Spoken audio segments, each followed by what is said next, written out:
আমি ডাক্তার মোহাম্মদ নাহিদ হোসেন, কর্মরত আছি জাতীয় ক্যান্সার গবেষণা ইনস্টিটিউট হাসপাতালে চিফ মেডিকেল অফিসার হিসাবে। আসলে আপনারা জানেন, বাংলাদেশের মতো দেশে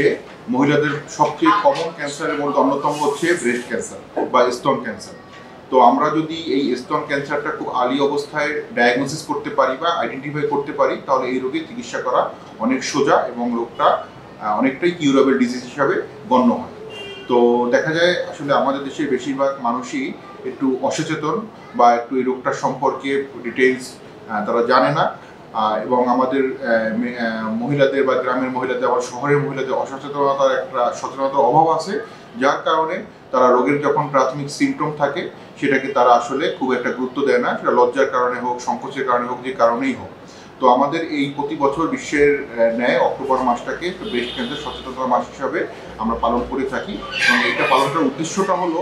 যে আমরা দেশের মানুষকে এই রোগটার সম্পর্কে কিছুটা জানাবো, কিছুটা সচেতন করব, যার কারণে তারা লজ্জার ভেঙে আমাদের মুখোমুখি হতে পারে, যে কারণে আমরা রোগটাকে খুব আর্লি অবস্থায় ডায়াগনোসিস করতে পারি। এবং এই কারণে এই মাসটাকে আসলে ব্রেস্ট ক্যান্সার সচেতনতা মাস হিসাবে গণ্য করা হয়। এবং আমরা যেটা বলে থাকি যে মহিলাদের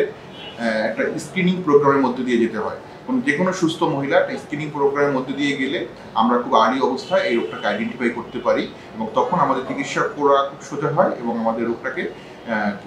কিওর করা অনেক সোজা হয়ে থাকে। এই কারণে প্রতি বছরের ন্যায় এই অক্টোবর মাসে এবছরও আমরা আমাদের হসপিটালের পক্ষ থেকে ব্রেস্ট ক্যান্সার একটা স্ক্রিনিং প্রোগ্রাম বিনামূল্যে চালু করেছি, এবং যেখানে আমাদের রোগীরা না, রোগীর সাথে যেসব লোক আসে বা অন্য যেসব মহিলারা আসেন, তারা একটা স্ক্রিনিং প্রোগ্রামে যুক্ত হতে পারে, এবং এই যুক্ত হওয়ার কারণে আমরা রোগটা খুব আর্লি ডায়াগনোসিস করতে পারি। একই সাথে আমরা রোগটা সম্পর্কে তাদের একটা ধারণা দিয়ে থাকি,